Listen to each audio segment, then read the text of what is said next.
As a Man Thinketh, Chapter 4, Thought and Purpose. Until thought is linked with purpose, there is no intelligent accomplishment. With the majority, the bark of thought is allowed to drift upon the ocean of life. Aimlessness is a vice, and such drifting must not continue for him who would street clear of disaster and catastrophe.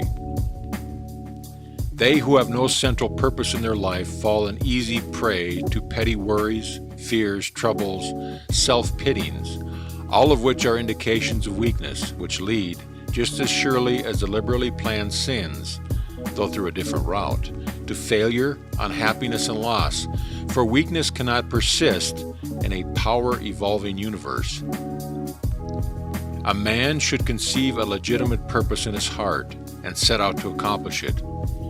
He should make this purpose the centralizing point of his thoughts. It may take the form of a spiritual ideal, or it may be a worldly object, according to his nature at the time being. Whichever it is, he should steadily focus his thought forces upon the object he had set before him.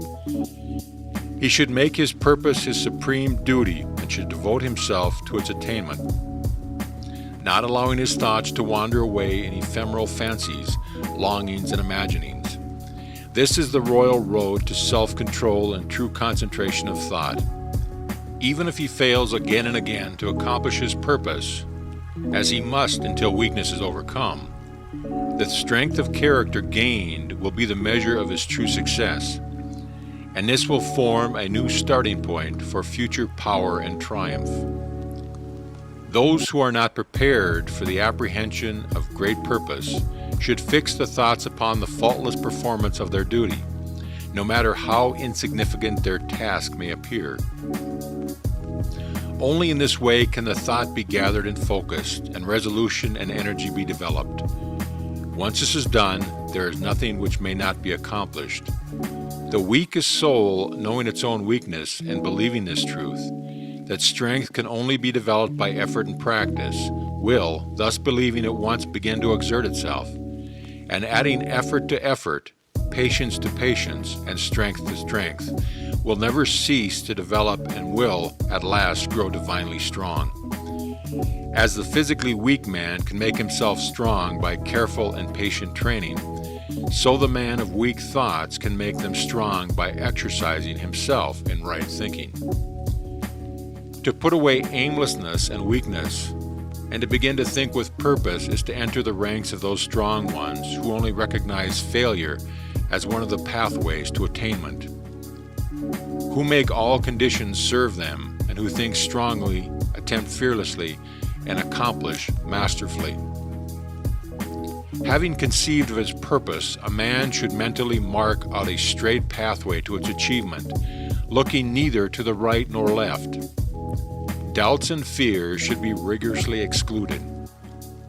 They are disintegrating elements which break up the straight line of effort, rendering it crooked, ineffectual, and useless. Thoughts of doubt and fear can never accomplish anything. They always lead to failure. Purpose, energy, power to do, and all strong thoughts cease when doubt and fear creep in. The will to do springs from the knowledge that we can do.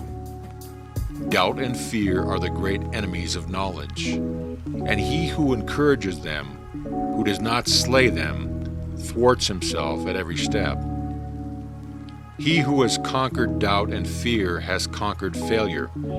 His every thought is allied with power, and all difficulties are bravely met and overcome. His purposes are seasonably planted, and they bloom and bring forth fruit that does not fall prematurely to the ground. Thought allied fearlessly to purpose becomes creative force. He who knows this is ready to become something higher and stronger than a bundle of wavering thoughts and fluctuating sensations.